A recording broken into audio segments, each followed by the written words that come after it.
Hey y'all, welcome to Life with Katie, September edition. No, I'm just kidding. Like, I don't even know what I'm gonna title this video. I know it's been a long time since I've updated anybody. I don't even know how long, but I know it's been a while. I wanted to make a video and like update everybody, but like I don't even know where to start. I didn't watch my last video to see where I left off, to see where I need to update you guys on. So we're just gonna like bullshit this.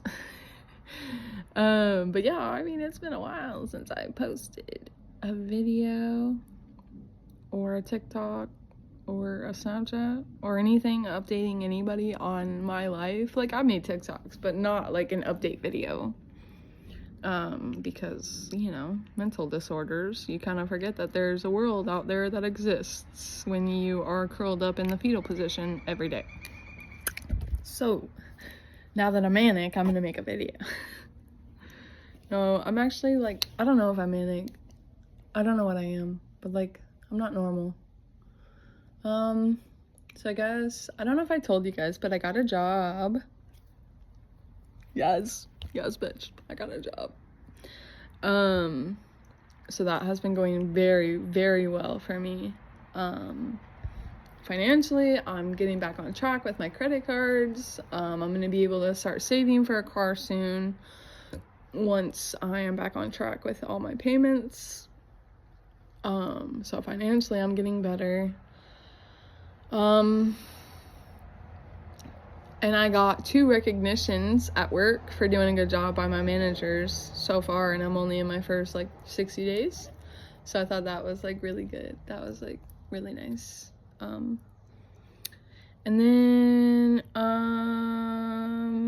let's see. Oh, today's my last group in my outpatient program. So I've been doing 11 weeks of therapy 4 times a week.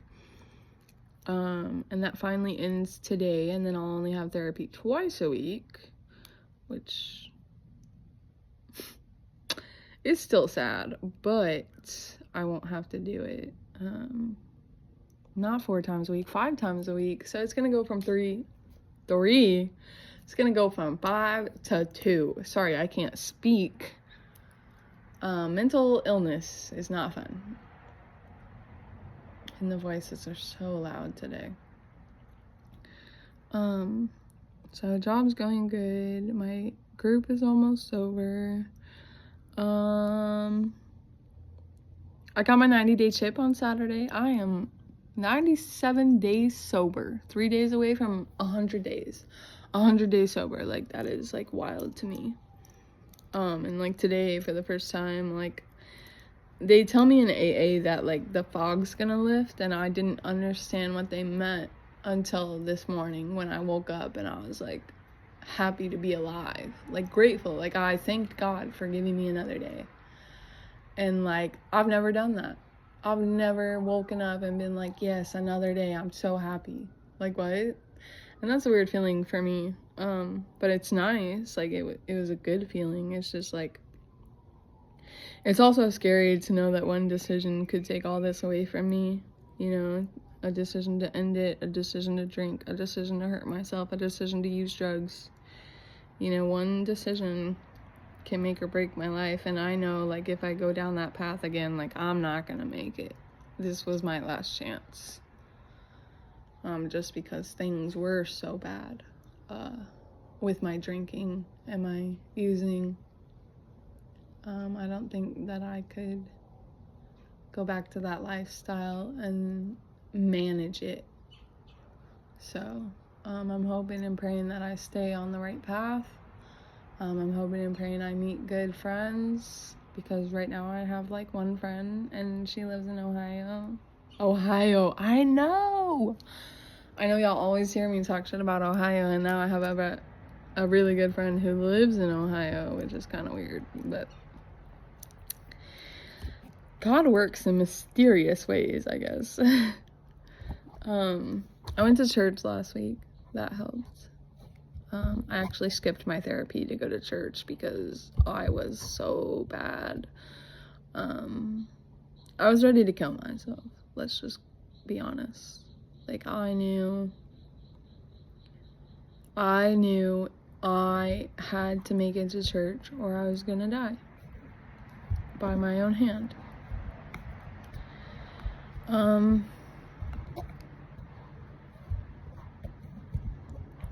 I guess that could be the topic for today. Suicide awareness. Since it is September, Suicide Prevention Month. I've had 4 attempts, and I'm still here, gang.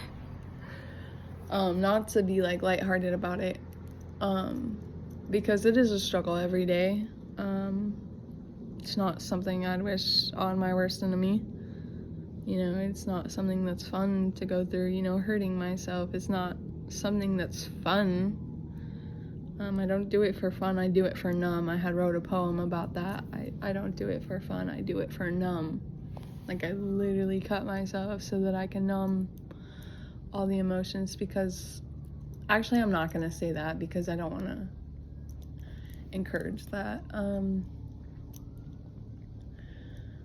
It was really bad, and it became really bad when I was about 13. I started using knives, and then when I was about 17 I started using razor blades, and that was a game changer for me for a long time. I mean, I still, being so transparent here right now, I literally just used a blade like 2 months ago. I mean, and I had been out, I had been not drinking, I had been, you know, but there was a situation and I just lost it and I fell back. But I've been clean since then. I guess I'll talk about my attempts. I had a best friend and she was hospitalized a couple of times, and I always wanted to understand what it was like or why. Because, like, I had been bad before, but I had attempted, but I wasn't hospitalized for it. Because I lied and said that it wasn't an attempt and that it was an accident. And a 15-year-old girl putting this dent in her arm. Oh, you can't even see it, broski. Hold on, let me see. Oh, yeah, you can. Putting that dent in my arm as a 15-year-old girl.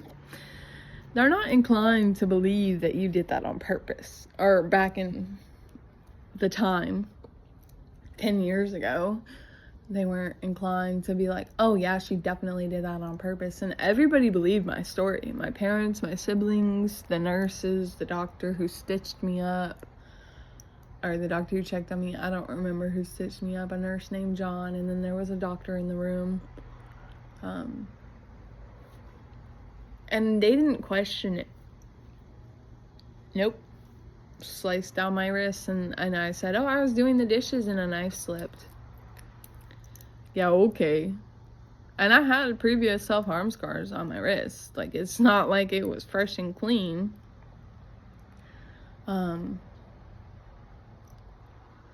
nobody questioned me about it until after I had got done and I went to take my stitches out. The lady who took my stitches out looks at me and says, are you sure you didn't do this on purpose? Now, first of all, what a way to ask if I just tried to commit. Okay? What a way to ask. And also, my dad was in the room, so I said, no, of course not, like it was an accident. And she dropped it. So I wasn't hospitalized for that time. My hospitalization didn't come till about 7 years later, when Olivia, my best friend, passed away. She passed away in February, and March I was hospitalized. And that attempt was probably the most serious one I've had ever. I took a whole bottle of my antipsychotics, I drank a whole bottle of vodka, and I remember waking up in the hospital being told I was being sent to the psych ward. My aunt told me later that she was at the hospital. My roommate, who at the time, his grandma died when he was young and he never stepped foot in a hospital again, was at the hospital. They had to pump my stomach. You know, everyone thought that was it for me. And I came to in the hospital, and not only did they tell me they were taking me to the psych ward, but they had taken my phone away. They took all my piercings out while I was asleep. Now, mind you, that's only a big deal because, like, I had everything pierced. I had my eyebrow pierced, I had my nose pierced, I had my tongue pierced, I had 2 here, I had my bar, I had my belly button, and I had my nipples.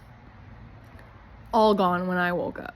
All gone when I woke up. So that was really traumatic for me. Just coming to and just feeling so violated that, like, I know why they did it. I can't tell you I wouldn't hurt myself with them, but I can tell you that I wasn't thinking about that. I just wanted to contact my friends. I just wanted someone to, I don't know what I wanted, but I felt violated. And then I went to a mental health hospital called Lifestream in Leesburg, Florida. And that was a joke. Like, Lifestream was so bad. It was so bad. I barely remember it, but I just remember it being really bad. And then my second attempt was 2021. I was living in Illinois, and me and my ex had gotten in a fight about something, about me texting another guy. And I went in the bathroom and took a whole bottle, not a whole bottle, I think I took a handful that time of my antipsychotics. And I remember he called the cops on me, and I remember running before the cops got there, and then I thought I was in the clear, so I started walking back, and the cops were there, and they saw me, so I couldn't run. So they sent me down in this chair by the ambulance, and they're asking me these questions. Did you say you want to kill yourself? Did you try to kill yourself? And I just look at this paramedic, and I'm like, I'm not telling you anything because you're gonna lock me away. And this man looks me dead in my face and says, we're not gonna lock you away. And then he asks me again. I say the same answer. And then anyway, I don't remember exactly what happened. I think I kind of like blacked out a little bit. But anyway, I ended up being hospitalized in Illinois. That one I don't remember. I don't remember at all that hospital. Like anything about being in the hospital, but I know I was there. Because I have the discharge paperwork and the journal from it. But I don't remember anything from that time. And then my last time was this past Labor Day. No, Memorial Day. I don't even know what day. Memorial Day? Whatever, it doesn't matter, but it was in May, the end of May, like the 27th, I think. And I had put a really serious gash in my leg that needed stitches, but I was so drunk when it happened that I was like, no, I can't go get stitches, they're gonna lock me up. So I waited till the next day, but I had to wait for a ride the next day. So, anyway, needless to say, it was too late to get stitches by the time I went to the hospital. And so I lied to them too. Oh yeah, I fell against the TV stand and it slit my leg open. Yeah, okay. Oh, and a full leg of scars from self-harm, and they're like, yeah, okay. Huh? And I know, like, they're not gonna be like, oh, we have to accuse everybody of self-harm when they come in with gashes. Like, that's not what I'm saying. But, like, I'm saying if they literally have scars, maybe do a little more digging. I don't know, because, I mean, I ended up getting hospitalized anyway. So maybe. But that time in the hospital was life-changing. I mean, I learned a lot, and that's when I got out and made the decision to get sober when I got out and down a whole bottle after I told myself I was only gonna have a shot. I realized I had a problem and I didn't drink.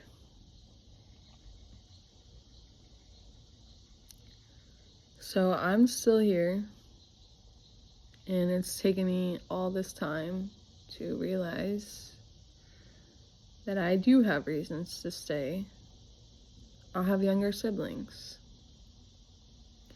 And while I might not want to stay for them all the time, I'm the older sister. I'm the protector. I'm the one that's supposed to provide and be a role model and look after them and lead by example. And I have screwed that up. But now, getting sober and seeing things from a different perspective, it's like, they need me. And they've already lost a sister, you know, we've lost a sister. I can't be the reason they lose another one on purpose, you know, like, I don't want them to lose another one, but I can't make that decision for them. So I guess the point of this video is to find a reason to stay. Because if you look hard enough, you will find one. Maybe a brother, maybe a sister, maybe a mom, maybe a dad, maybe a dog, maybe a best friend, maybe the tree in your backyard. Maybe because you're about to graduate. Maybe because you just got a new job. Maybe because you've never traveled the world. Maybe because you've never been out of your hometown. Find something to cling to. I know it's hard. I'm not saying it's gonna be easy. I know firsthand how hard it is. I'm just begging you to stay.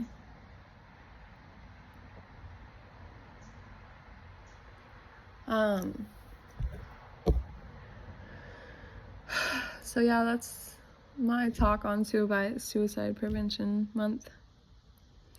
And then back to the updating, I guess. I have changed my meds again. Shocker, I know. Changing my meds? What?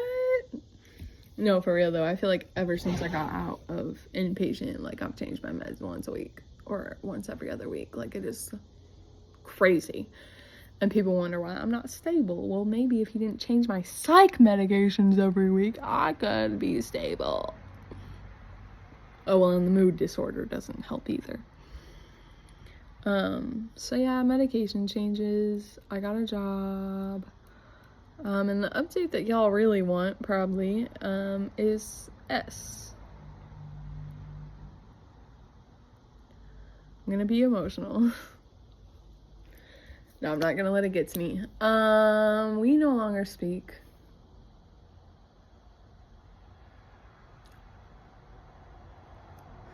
I don't want to drag him through the mud, and I don't want to get extra emotional on a situation that I thought I've already healed from. So I'm not gonna go into too much detail. I don't want him to be hated on, so I'm not gonna do all that. But yeah, don't meet people at the psych ward. And if you do meet people at the psych ward, don't talk to them outside of the psych ward. That's the advice I got for you, especially romantically. If you think you found a boyfriend or a girlfriend in the psych ward, or somebody you really like, you don't like them. And I'm out with that. Bye, gang.